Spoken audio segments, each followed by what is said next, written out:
બનાસકાંઠા જિલ્લાના દાંતીવાડા તાલુકામાં શિયાળાની શરૂઆત સાથે જ મોટા પાયે બટાકાનું વાવેતર શરૂ થયું છે। દર વર્ષે દાંતીવાડા સહિત સમગ્ર બનાસકાંઠા જિલ્લામાં અંદાજિત 52,000 હેક્ટર વિસ્તારમાં બટાકાનું વાવેતર થાય છે। અહીંના બટાકા દેશના વિવિધ ભાગોમાં સપ્લાય કરવામાં આવે છે।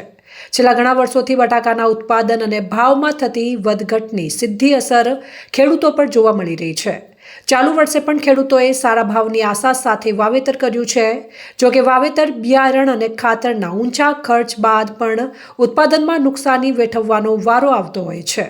ખેડૂતો હાલ રૂપિયા 1700 થી 2200 પ્રતિ ગુણીના ભાવે બિયારણ લાવીને વાવેતર કરી રહ્યા છે, જેમાં ખ્યાતિ અને પુખરાજ જેવી બટાકાની જાતોનો સમાવેશ થાય છે। ખાતરના વધતા ભાવને કારણે પણ ખેડૂતોમાં ચિંતા જોવા મળી રહી છે। જિલ્લામાં મોટા પ્રમાણમાં કોન્ટ્રાક્ટ ફાર્મિંગ પદ્ધતિ દ્વારા પણ બટાકાનું વાવેતર થઈ રહ્યું છે। શિયાળાની ઠંડી ચાલુ થઈ ગઈ છે। બટાકાના વાવેતર માટે હવે યોગ્ય સમય છે। અમે બટાકા વાવવાના કાલથી શ્રી ગણેશ કરેલ છે।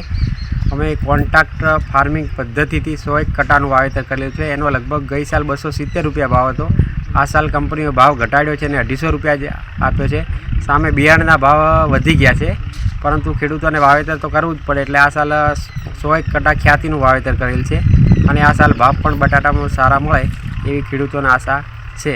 મગફળીમાં ખેડૂતોને બરાબર કંઈ મળ્યું નથી, એટલે બટાટા ઉપર ખેડૂતોને બધું છે। બટાકા 160 કટા જેવું વાવેતર કરેલું છે અને હવામાન ઠંડી વાતાવરણ પ્રમાણે 160 કટાનું ચાલુ વાવેતર કરી નાખ્યું, પણ આગળ ચોમાસું સિઝનમાં મગફળીઓમાં માવઠું પાછળથી મગફળીનો પાક તૈયાર થયો ત્યારે માવઠું થયું એટલે જે મગફળીઓનો પાક ધોવાણ થઈ ગયું, બરાબર। નુકસાન તો પૂરું જ છે, પણ અમે હવે ભગવાન માટે ભરોસો કરી અને બટાકાનું તો વાવેતર ચાલુ કરેલું છે।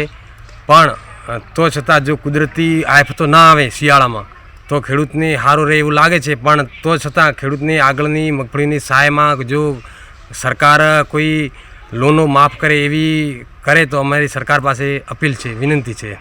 આ 135 કટા જેવું બટાકાનું વાવેતર કર્યું હોય, કારણ કે મગફળી વાવી તો એમાં નુકસાન તો થઈ જ, પણ આ ભગવાન પર આશા રાખીને 135 કટા વાયા, કારણ કે ભાવમાં બિયારણમાં ભાવ તો ખૂબ 1800 થી 2200 રૂપિયા જેવું હોય, પણ હિંમત રાખીને આ 135 કટા વાયા અને ફેર ભગવાન પર આશા છોડો હો કે ફેર ભાવમાં કોઈ તફાવત કરે તો ફેર બીજા કટા વાવીશું।